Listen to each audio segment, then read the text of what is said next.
à tous, on est en direct sur Basket Session pour un nouvel épisode du CQFR. Shai, on va commencer avec des propos de Paul George concernant, enfin plutôt une question qui lui a été posée. Voilà, s'il devait choisir un joueur de moins de 25 ans pour construire une franchise, qui il choisirait? Par contre, le petit truc, c'est qu'ils lui ont dit de ne pas prendre ni Luka, ni Wembanyama, ni Anthony Edwards, qui seraient peut-être les trois premiers choix les Mhm. plus logiques. Et du coup, il s'est tourné vers Paolo Banchero. Ouais, choix intéressant qui me fait forcément plaisir en tant qu'amateur du Orlando Magic, tu t'en doutes. Je trouve que c'est une réponse intéressante parce que c'est un joueur qui a peu. Bah, ça m'étonne pas qu'il ait une sensibilité favorable envers ce genre de joueurs. Ils ont un peu le même poste. Enfin, c'est des joueurs poste Ouais, il y a des 4. similitudes. Il y a des similitudes. Tout n'est pas voilà, tout n'est pas différent entre eux. Et il dit assez rapidement, c'était dans un épisode de son podcast, qu'il pense que c'est celui qui a montré qu'il était le plus prêt pour faire le next jump, pour, pour passer la prochaine étape, pour être une star ou quelqu'un autour duquel tu peux bâtir une franchise, ou construire une équipe en tout cas. Et il donne quelques arguments. Il dit c'est un grown man, c'est un adulte, quoi. Il est déjà mature, donc je pense que c'est ce qu'il entend par là. C'est une force physique, il est très fort en transition, très fort en ISO, très bon pour fixer les joueurs, pour utiliser sa force pour les passer. Donc il aime la tiraille scoring que peut avoir Paolo Banchero et qu'on a déjà vu. Hein. L'an dernier, il a été avec Wagner l'un des moteurs de la très bonne saison d'Orlando qui a retrouvé les playoffs, à mon grand plaisir. Et je trouve ça intéressant. Après, du coup, en le lisant, je me suis demandé... est-ce que toi, tu voyais d'autres joueurs à citer à part les trois qui étaient incontournables?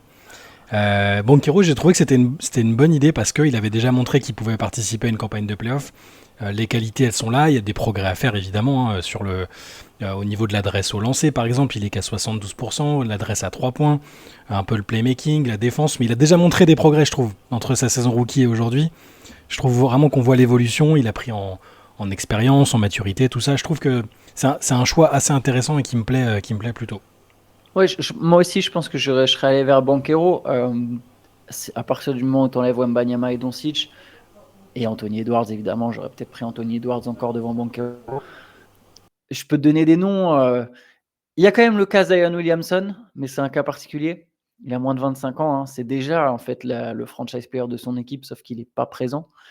Il y a après, tu as les Chet Holmgren, Jalen Williams, à OKC, tu as Kate Cunningham, la Melo Ball, les jeunes stars comme ça. J'imagine que Trae Young est au-dessus des 25 ans maintenant. Ouais, il a Euh, dû les passer. Evan Mobley. Mais sur tout ça, je trouve Banchero bien supérieur. Jalen Green, Alperen Sengun, pareil. Est-ce que c'est pas Ja le Morant, seul, évidemment. c'est un peu le seul, à part Morant évidemment, mais est-ce que c'est pas le seul leader un peu de, Bah, c'est si, la je première pense. Ouais. option assez certaine par rapport aux autres joueurs qu'on a cités là. Si, clairement, je pense. Ah, il y a Scotty Barnes aussi. Scotty Barnes Mhm. qui est pas loin d'être la Ouais. première option, mais pareil, il est pas au niveau de Banchero. Banchero, on est vraiment sur un All-Star, quoi. C'est un vrai joueur All-Star. Je suis d'accord avec tout ce qu'il a dit. Il y a des quelques similitudes avec Paul George. Il y en a quelques-unes avec Carmelo Anthony. Ouais, il y a des petits côtés comme ça. Ces ailiers stars capables de scorer, de créer aussi, mine de rien. Il crée. C'est peut-être le meilleur créateur d'Orlando. Moi, j'aime beaucoup Banchero. J'ai l'impression qu'il a les qualités athlétiques, les qualités techniques et la personnalité pour être la star d'une équipe. Après, est-ce qu'il sera la star d'une équipe qui mène au titre? Mais ça, c'est encore une fois, c'est une poignée toute Mhm. petite dans la ligue, mais en tout cas, voilà, ça peut être pendant plusieurs longues années un mec qui mène fréquemment son équipe en playoff, parfois loin, parfois moins loin, mais je vois ça chez Banchero, ouais, moi aussi. J'y ai pas réfléchi, mais on n'a pas mentionné Tyrese Haliburton. J'ai pensé là en citant, Il a alors 24, 23. il doit avoir 24 ans. Il, doit avoir il va avoir 25 ans. Il Ouais, a 24 ans. Tyrese Haliburton, il est plus vieux que Zion Williamson. Tu ouais. réalises ça? C'est fou, hein? Mais il y en a qui considéreront sans doute que tu peux construire la franchise autour d'Haliburton et c'est un peu le projet qu'ont entamé les Pacers. C'est une bonne idée, c'est juste que Tu pour le peux. coup, est-ce que tu peux gagner, enfin, ou aller vraiment très loin avec Haliburton? Bon, ils sortent d'une finale de conférence avec certes des circonstances favorables, mais ils y sont quand même allés. Donc tu peux te dire, si t'es fan des Pacers, tu peux te dire bon bah on a déjà réussi à atteindre les finales avec lui. On a vu qu'il avait un peu haussé le ton au niveau leadership, au niveau au niveau même du statut, parce il est un peu plus respecté maintenant, il met des paniers clutch. Moi, je peux comprendre que tu sois optimiste avec Tyrese Haliburton en franchise player. Par contre, il lui faut vraiment du monde autour quand même, je pense. Il va pas faire toutes les différences tout seul et il lui faut quand même du monde. Mais ce sera peut-être c'est peut-être le meilleur meneur de la NBA à un moment, ouais. Ouais, le style de jeu est différent de Banchero, Mm. donc forcément, c'est pas tout à fait pareil, mais je suis d'accord. Haliburton, tu peux construire un projet autour de lui. C'est un leader, c'est un meneur d'hommes, c'est un mec autour duquel tu peux construire d'une certaine manière une identité de jeu. Mm. Il est dans la discussion. Après, je comprends qu'on prenne Banchero devant, par exemple, Ouais. mais Haliburton est clairement dans la discussion. Ja Morant devrait y être, Il a quoi, a 24? Il a priori. 24 aussi? Je pense qu'il est même plus jeune que ça, Ja Morant. Ah, quoique, il doit avoir l'âge de si, ou il doit, ouais, il doit avoir l'âge de. Non, il a 25 ans déjà, c'est Ok. raison. Il a déjà eu ses 25 ans. Ouais. Mais bon, on n'est pas très loin, quoi. Et Zion, de toute façon, le plus fort de tout cela, c'est pour ça que j'ai dit Zion, c'est un cas particulier, c'est que Zion, Mm. c'est. C'est l'énigme, mais bon, maintenant, moi, pour l'instant, j'arrête de le mettre dans la considération. J'attends de le Ouais, voir ouais. faire d'être là en playoff, faire l'enchaînement belle saison régulière plus Jouer playoff. 70 Voilà. matchs dans une saison régulière, déjà. Voilà, et puis même au pire, s'il n'est pas là 70 matchs, qu'il soit là au premier tour des playoffs et à peu près apte, c'est tout ce qu'on demande. Après, là, on pourra redire, oui, bah, c'est un mec, c'est un top 15 joueur de la NBA. Et pour l'instant, il est dans une zone un peu, il est dans une zone d'ombre un peu. C'est, c'est pas simple. Mais juste pour terminer sur Banchero, je pense que cette année, elle est importante parce qu'on va voir peut-être une configuration qui lui est encore plus favorable parce que ça manquait de spacing à Orlando l'année dernière. Clairement, c'était difficile de ce point de vue-là. Là, ils ajoutent Caldwell Pope, le rookie Tristan da Silva va peut-être aider aussi là-dessus. J'ai l'impression que il sera dans encore meilleures conditions que la saison dernière et qu'il pourra s'exprimer encore plus. Je suis curieux de voir sa saison. À mon avis, il va faire une saison de calibre All-Star et continuer de ramener le Magic en playoff. Je pense que ça me rappelle une espèce de débat qu'on a vu avec Benjamin. Je ne sais plus dans quel cadre, si c'était une late session, si c'était un podcast. Et moi, j'étais assez persuadé que Banchero pouvait être cette définition-là que fait Paul George, un franchise player. Benjamin était plus sceptique. Je l'ai gardé dans un coin de ma tête pour pouvoir lui ressortir quand Banchero ira vraiment très très loin en playoff avec le Magic. Ouais, mais j'irai de ton côté. De toute façon, être un franchise player, ça veut pas forcément dire aller en finale chaque année. Non, Il y a bien très sûr. peu de joueurs qui mènent leur Mm. équipe en finale chaque année. Tu peux être un franchise player et sortir au second tour. Même Joel Embiid, que personne n'oserait dire que Joel Embiid n'est pas un franchise Ouais. player, il n'a pas passé le second tour encore. Là, Banchero, il a quand même fait 2 très belles saisons en NBA. Dès la deuxième saison, il a vraiment eu un impact sur les résultats de son équipe. Et faut pas oublier, la plupart des stars explosent dans leur troisième saison. Et c'est le moment où Banchero arrive là. Donc, on peut être optimiste et s'attendre au-delà même du fait qu'il sera mis dans une meilleure disposition. Bah, Mm. lui aussi, il va sans doute passer un grand cap. Quand même un mec qui a déjà joué avec Team USA, qui a été bon. Tu vois, Non, moi, je pense qu'il y a moyen. Ouais, comme tu as dit, Banchero, il peut faire une saison à 26-27 points par match, être All-Star, etc. Il y a des raisons d'être optimiste. Ouais. On peut enchaîner un peu sur l'expansion de la NBA. C'est un sujet qui plaît d'ailleurs souvent, parce qu'il y a beaucoup de fans nostalgiques des Sonics, il y a beaucoup de gens qui veulent l'excitation de nouvelles équipes. Et voilà, ESPN a sorti un papier là-dessus. On sait que c'est censé être un des sujets importants de la NBA. Adam Silver a commencé à en parler en 2020, donc c'était il y a un moment. Il avait suscité beaucoup d'espoir chez les fans de se dire bah tiens, ça va pas tarder, peut-être d'ici 2025 on aura des nouvelles équipes. Non, pas encore. Au final, ça a été retardé. Adam Silver, il a d'abord voulu boucler le CBA, les nouveaux droits TV, ce qui est compréhensible. Ouais. Et là, voilà, il a dit qu'il allait en parler avec les propriétaires cette saison, que c'était sûr que cette saison ils allaient en parler à un moment. Et ESPN a essayé de regrouper via tous leurs insiders un peu toutes les infos qu'ils pouvaient avoir sur cette expansion à venir de 2 équipes. A priori, on passerait sur une NBA à 32 franchises. A priori, Shai, la date à peu près réaliste, ça serait au coup d'envoi de la saison 2027-2028. Donc, c'est 1, 2, 3 saisons déjà encore à jouer à 30. Oui, ça me semble plutôt correct de toute façon. J'imagine qu'il faut quand même un peu de temps pour mettre tout ça en place. Donc 2027-2028, 2 équipes de plus. Il y en a 2 qui tiennent la corde, c'est Seattle et Las Vegas. ESPN, les insiders précisent qu'il ne faut pas non plus complètement miser sur le fait que ce sera ces 2 équipes-là. Mexico City notamment a une carte à jouer, mais voilà.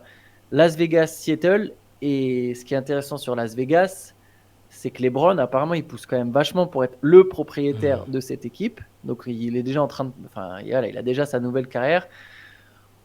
2027-2028, je pense qu'on peut acter le fait de toute façon qu'il sera plus là en tant que joueur. On se méfie toujours, mais a priori, oui, quand même. Son Il y a des contrat, en tout chances. cas, au plus tard, son contrat, il se termine sur 2026-2027. Donc, l'alignement est pas mal. Mais voilà, LeBron, ouais, commence même déjà à contacter des groupes d'investissement. Les Saoudiens seraient intéressés aussi. Voilà, il y a vraiment tout un buzz autour de ces deux équipes. Voilà. Qu'est-ce que ça t'inspire, toi? J'ai l'impression, enfin, à la place des gens de Seattle, des fans de Seattle qui sont d'énormes fans de sport, de basket en particulier aussi, hein, je commencerai un peu à m'impatienter parce que t'as un historique, t'as déjà des choses en place, il y a déjà une salle, ils ont rien à construire. Ils ont la nouvelle salle Climate Change Arena où joue le Storm. Enfin, ça commence à faire un peu long et là on me dit faut attendre 3 ans avant éventuellement que ça se fasse. Il n'y a toujours pas d'annonce officielle. Pour Vegas, c'est différent. Bon, là aussi, il y a une franchise WNBA, d'autres sports qui sont qui attirent les gens là-bas. J'aimerais bien que, à leur place, être fixé un peu plus rapidement. Je vois pas de monde où c'est pas ces deux équipes-là, parce que ça fait vraiment, enfin ces deux villes-là, ça fait, c'est quoi, ça fait 5 ans qu'on dit que c'est sûr que c'est Seattle et Las Vegas. Les groupes d'investisseurs, ils sont en place depuis des années. Alors ils vont et ils viennent. Je sais qu'à un moment, les gens qui avaient essayé de racheter Pau, les Américains qui avaient racheté Pau, c'était censé être un galop d'essai pour racheter Seattle après. Ça a pas marché à Pau, donc ils sont plus dans l'histoire. Pour Las Vegas, LeBron, il fait partie des gens qui veulent faire partie du groupe d'investisseurs qui va Oui, parce gagner. qu'il y en a plusieurs. Hein. Il y a Candace Parker aussi, au Voilà. passage, qui est avec. Enfin bref, Parce que pardon. Il non y a mais beaucoup de monde. voilà, LeBron ne peut évidemment pas racheter une franchise en son nom propre. Il a beau être, il doit être milliardaire maintenant, on est d'accord, hein, il doit être sur le milliard ou pas très loin. Il peut pas une franchise. Là, on prend Boston par exemple, les Celtics vont se vendre ou cherchent à être vendus entre 6 et 7 milliards. Donc LeBron ne va pas poser un billet comme ça sur une nouvelle franchise, même si c'est un peu moins. Il veut clairement être impliqué. Il arrête pas de dire qu'il aime Las Vegas. Ça, on sait que c'est dans les tuyaux. Je vois pas un monde où c'est pas Seattle et où c'est pas Las Vegas. Pour toutes les raisons qui sont évidentes depuis le début. Seattle, la fanbase. Las Vegas, parce que c'est un point névralgique, même en termes de business, de spectacle. Ils ont la salle, ils ont plein de salles, ils ont l'espèce de sphère où ils font les trucs UFC. Là maintenant, je sais pas si t'as vu les images, c'est totalement dingue. Il y a des possibilités de faire des trucs visuellement complètement fous. Donc, voilà, ce que ça m'inspire, c'est que ces deux équipes-là, voilà, faut acter au bout d'un moment, faut espérer que ce soit acté. Peut-être que c'est freiné par les ventes en cours de certaines franchises, par le fait que la NBA veut faire grimper les prix, ce qui me semble raisonnable d'imaginer que c'est le motif principal.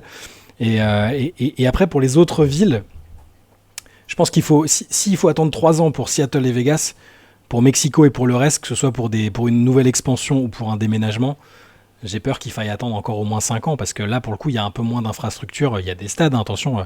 Mexico City, c'est une ville déjà développée, hein, c'est pas. Mais il y a plus de travail encore. Donc je sais pas. Ils ont leur franchise de J-League. Oui, il y a la franchise de J-League, mais alors ouais, pour tout ce qu'il faut mettre en place autour, l'identité Mm. graphique, vraiment bien choisir Ouais, la salle et tout pour qu'il y ait du monde et que ce soit pas je suis le d'accord. parent pauvre des autres franchises NBA, tu vois. Et puis ça intéresse moins. Mm. À la Vegas, l'intérêt à Vegas, il est évident en termes de revenus, en termes de rentabilité. C'est pas pour rien qu'il y a énormément de franchises de sport US, que ce soit en Bien NHL, sûr. en WNBA, en NFL. Tout le monde s'implante à Mm. Vegas. Il y a des revenus, il y a un rapport, En, un rendement sur investissement qui est en- très important. ouais. À Seattle aussi, c'est une ville hein, où il y a beaucoup de sport, où c'est une énorme ville de basket.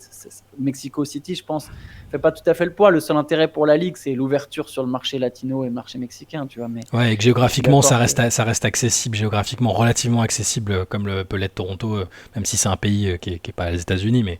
Et pour Las Vegas, t'as raison, parce qu'en WNBA, ils ont déjà vendu les abonnements pour la saison prochaine, c'est déjà plein, tu peux plus être abonné. Enfin, donc c'est que ça marche. Et Vegas, il y a un marché gigantesque. Moi, j'ai hâte, je m'impatiente parce que je trouve que les drafts d'expansion, c'est assez excitant. Je t'avoue que j'attends déjà pour la WNBA parce qu'il y a des nouvelles franchises qui vont arriver aussi. La Golden State la saison prochaine, les Valkyries, plus d'autres aussi qui arrivent à Toronto, notamment. Peut-être Philadelphie bientôt aussi.